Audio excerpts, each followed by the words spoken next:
Film की शुरुआत में हम स्काई नाम के अमेजिंग शेफ को देखते हैं। स्काई इतना बेहतरीन खाना बनाता है कि लोग दूर दूर से उसके बनाए खाने का स्वाद लेने आते हैं। लोग लंबी लाइनों में खड़े होकर खाना खाने का इंतजार करते हैं। स्काई का रेस्टोरेंट इतना फेमस होता है कि अक्सर मीडिया के लोग भी उसका इंटरव्यू लेने आते रहते हैं।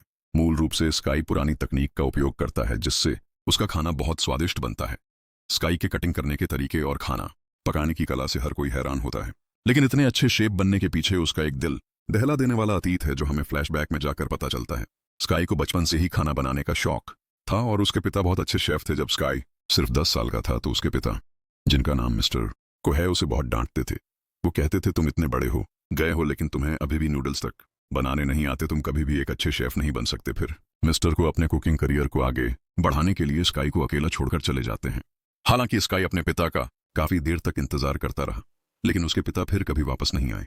पिता के छोड़ जाने के बाद स्काई बहुत अकेला हो गया और उसे बहुत सदमा पहुंचा। इसीलिए उसी दिन स्काई ने कसम खाई कि वो एक दिन पूरी दुनिया का सबसे अच्छा शेफ बनेगा। फिर हमें दिखाया जाता है कि स्काई के पिता चाइना के बहुत बड़े मास्टर शेफ बन चुके हैं। उनके कई नाम और सम्मान हैं। चाइना में उन्हें गॉड ऑफ कुकिंग भी कहा जाता है।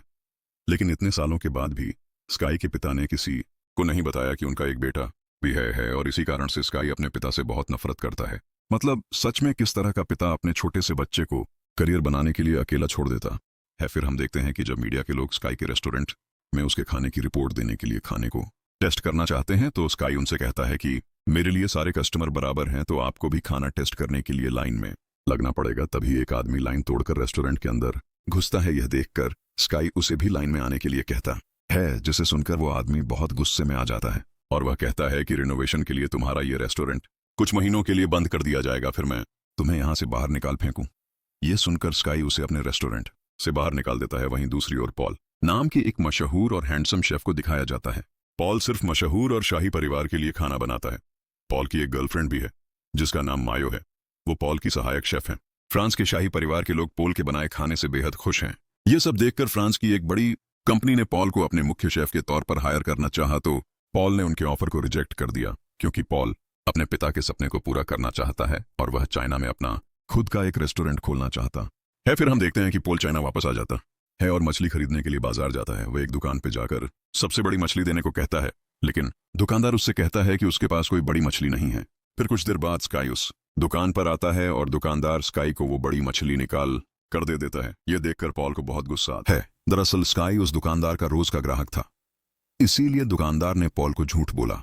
जब दुकानदार स्काई को मछली देता है तो पॉल उसे रोक देता है। यह देखकर दुकानदार उस बड़ी मछली को बीच में से काट कर कहता है, आधी आधी आप दोनों ले जाओ। इसके बाद हम देखते हैं पॉल अपने रेस्टोरेंट की ओपनिंग काफी धूमधाम से करता है।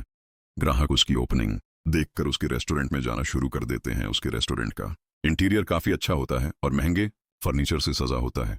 लेकिन समस्या यह है कि स्काई का रेस्टोरेंट पॉल के रेस्टोरेंट के ठीक सामने होता है। सारे ग्राहकों को पॉल के रेस्टोरेंट में जाता देख स्काई का दोस्त बाहर आकर ये अनाउंसमेंट करते हैं कि आज के लिए उनके रेस्टोरेंट में सभी खाने पर की छूट दी जा रही है। ये ऑफर सुनकर सारे ग्राहक स्काई रेस्टोरेंट की ओर उमड़ पड़ते हैं। पॉल को यह बिल्कुल पसंद नहीं आता और फिर स्काई के दोस्तों के लोगों के बीच लड़ाई शुरू हो जाती है।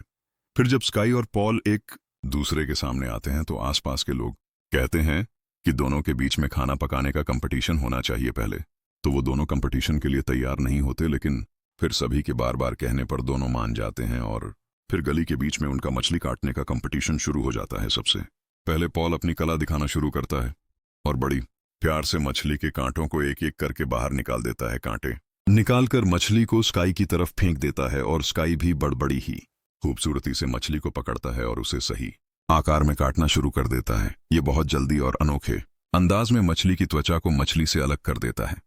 दोनों का टैलेंट देखकर वहां मौजूद सभी लोग तालियां बजाने लगते हैं।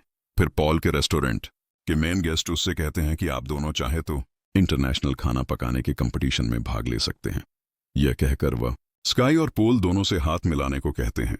इसके बाद पॉल का एक इंटरव्यू दिखाया जाता है जिसमें वह कहता है, चाइना के लोग अभी भी आदम के जमाने में जी रहे हैं और उन्हें आधुनिक खाना पकाने की कोई शिक्षा नहीं है, इसलिए मैं उन्हें आधुनिक खाना पकाना सिखाने के लिए फ्रांस से चाइना वापस आया हूं। उधर स्काई अपने रेस्टोरेंट में बैठकर इस इंटरव्यू को देख रहा होता है और पॉल की ये बातें सुनकर वो बहुत गुस्सा करता है, क्योंकि पॉल ने ये सभी बातें स्काई के लिए ही कही थी। दूसरी ओर एक इंटरव्यू में मिस्टर को से स्काई के बारे में पूछा जाता है, क्योंकि उन दोनों का सरनेम एक ही था और वो दिखने में भी एक जैसे होते हैं। ये सब सुनकर मिस्टर को बहुत गुस्सा आता है और वह कहते हैं,